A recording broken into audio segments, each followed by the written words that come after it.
Good morning. I'm Dave Kelly, and today I'll be sharing with you a trip I took along part of the William C. O'Neill bike path in South Kingstown, Rhode Island, and what I've learned about the history of the locations I passed along the way. These locations are important as they tell the story of the region, many of which are not widely known to the people who pass by. I'll also share how technology can help spread these stories and perhaps encourage future preservation. This is Kingston Station. Now part of Amtrak's Northeast Corridor, the station is the busiest it has been in decades. Constructed in 1875, it is one of the longest continuously operating rail passenger stations in the country. By the 1970s, the building was showing its age, and many were looking to replace it with a more modern, simpler structure. Fortunately, a group of local citizens formed an organization, and along with Amtrak's assistance, the building was scraped clean and repainted. Another threat to the station followed. In 1988, the building caught fire, significantly damaging the roof. The local organization reformed, and through funding provided by several government programs, reinforced by locally raised monies, the building was restored. Until recently, one of the waiting rooms housed a small museum that told the story of the station and the railroads of the surrounding area, including the Narragansett Pier Railroad, which ran from Kingston Station approximately 8 miles across South Kingstown, ending at Narragansett Pier. The museum was organized and run by the same group that had saved the station twice previously. Unfortunately, and quite ironically, the increased ridership at the station, which has been attributed in part to the building's restoration, has caused the museum to be displaced so that the space could return to its role as a waiting area. The history of the station and its railroads have been consigned to a small display cabinet.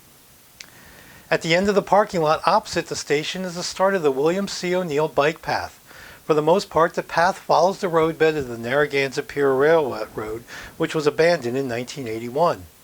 The railroad, which opened in 1876, was constructed by the Hazard family of South Kingstown to connect their family-owned businesses in Peacedale to the railroad at Kingston Station and steamships at Narragansett Pier. This facilitated the shipping out of products and the bringing in of raw materials and coal. The railroad also transported passengers, many of whom were vacationers on their way to the shore. As the years passed, the increased use of motor vehicles decreased the need for rail transportation, and in 1968 the railroad ceased operations. It was finally abandoned in 1981. The railroad was then purchased by a local mill owner who, along with Rhode Island State Senator William O'Neill, worked with local and state agencies to get the bike path constructed. In 2000, the first portion of the path was opened. I'll cover places of historic significance along the first 6 or so miles of the path, ending at Main Street in Wakefield. From the start, the path is surrounded by history. Straight ahead to the southwest is the Great Swamp. Consisting of over 2,000 acres of wetland and nearly 900 of forest, it is the largest swamp in New England, much of which is managed by the state's Department of Environmental Management. In September 1675, an event took place in the Great Swamp that caused the Narragansett tribe of Native Americans and the colonists of Rhode Island to enter King Philip's War. This conflict originally pitted English colonists from Massachusetts Bay, Plymouth, and Connecticut against the Wampanoag tribe. At first, the local Narragansetts and Rhode Island colonists were neutral. However, when the Narragansetts refused to turn over Wampanoags who had sought refuge with them to the warring colonists, they became the target of a preemptive strike to prevent an imagined threat. The result was the Great Swamp Fight, or Great Swamp Massacre, in which hundreds of Narragansetts, mostly non-combatants, were killed. 2 miles west of the bike path is a monument erected in 1906 to commemorate the role of the colonists, but not the Narragansetts. The Narragansetts entered the war, and while initially successful against their new enemies, they were eventually defeated along with the Wampanoags and several other Native American groups. On the side opposite that of the Great Swamp are lands that were once owned by Joshua Teft, an early colonist who purchased 500 acres of land in the 1660s. Unlike many of his peers, he learned to get along with the indigenous people. When King Philip's War broke out, Teft remained on his land instead of evacuating to Newport. During the Great Swamp Fight, Great Swamp Massacre, he was allegedly seen assisting his Narragansett friends and neighbors fight the attacking army. He was eventually captured, tried for treason, found guilty, and sentenced to be hanged, drawn, and quartered. He is believed to have been the only Englishman in New England so punished. Approximately 2 miles from the path start, there is a set of stairs going up the embankment. While not marked, this is the entrance to the Teft Historical Park, considered one of the best preserved colonial sites in the state and region. Consisting of 30 acres purchased by the South Kingstown Land Trust, there are numerous archaeological sites on the property, including several house foundations, rock wall boundaries, and 2 historical cemeteries, including this one believed to be where Joshua Teft's remains are buried. 3 miles further is Peacedale, the reason for the existence of the Narragansett Pure Railroad. While the bike path goes down this slight hill, the railroad crossed the road ahead on a bridge. The tracks then ran past the Peacedale station, which also served as the railroad's headquarters. Next to the station is what used to house the railroad's maintenance shop. Of course, the most impressive sight in the area are the buildings that once comprised the Peacedale Manufacturing Company. Founded by Rowland Hazard in 1802, it operated under several names as family members were added and dropped from ownership. Prior to the Civil War, one of its leading products was a cheap textile made for southern plantation owners to clothe their slaves, known as kersey or slave cloth. Fortunately, the Hazards diversified their production and survived the war years. The family sold the company in 1918. It eventually closed in the latter half of the 20th century as the industry moved to locations where textile production was less costly. Luckily, a number of other businesses have located in the buildings, thus saving them and allowing those passing by to get a glimpse of this village's past.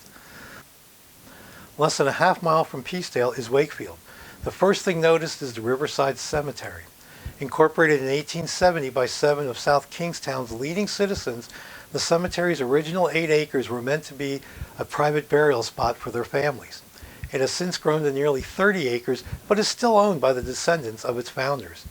Many of the grave markers are inscribed with the names familiar to those that study the history of the town: Hazard, Robinson, Rodman, Caswell. While it is one thing to read about people, seeing their grave markers provides insight to their financial status, social standing, and often what they felt were their most important accomplishments. This gentleman lived to be over 70 years old. His marker evidences the importance he placed on his Civil War Army service, which ended nearly a half-century before his death. His story would be an interesting one to research. Finally, a few hundred yards from the cemetery and across the Saugatucket River is the Narragansett Pure Railroad's Wakefield Station. Across the path from the station is Arnold Lumber Company, previously known as the Wakefield Branch Company, a hardware store founded in 1874. It was one of the largest customers of the Narragansett Pure Railroad. One of Arnold's employees took the time to show me the store's display of vintage hardware, signs, and photographs. I also learned from him that the station was originally located across the street from its current location and moved in order to provide a rest stop for the users of the bike path.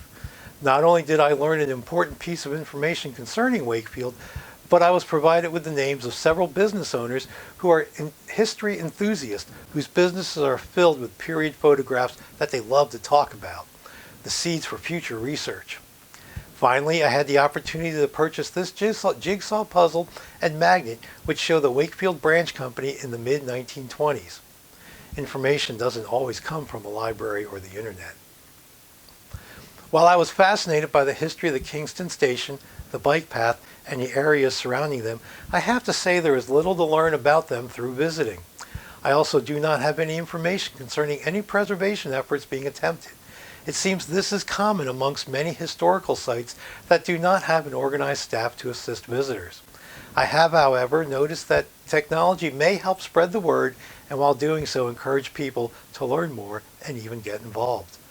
This is Smith Castle in North Kingstown, Rhode Island.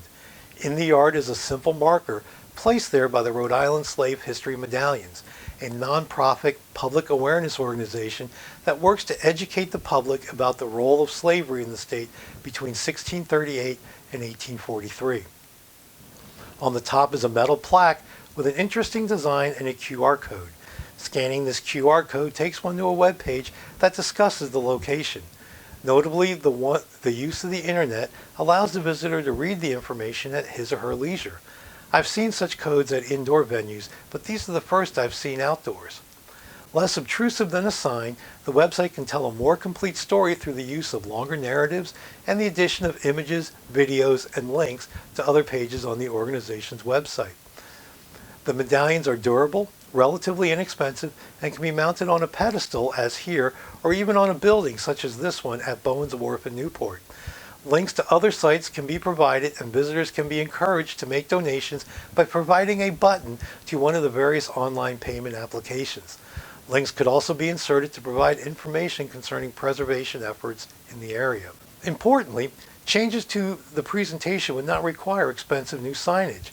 The various web pages can be updated by a local library, historical society, municipal or state park service, or the history department of a school or university.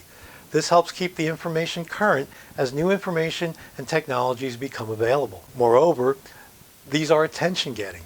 While visiting some of the other medallions for an earlier project, I saw many people pass by signs to see what these were all about, and either reading the websites as they were scanned or taking pictures for later reading. Conversations I have had with the founder of the organization confirm my observations that this method of educating can be effective and even self-sustaining. I have found quite a few places along the part of the bike path I explored where such medallions could be beneficial.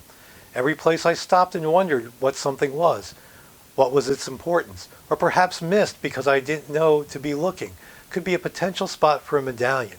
The possibilities are indeed endless. I hope you enjoyed my presentation as much as I enjoyed researching and producing it. I'm Dave Kelly. Thanks for watching.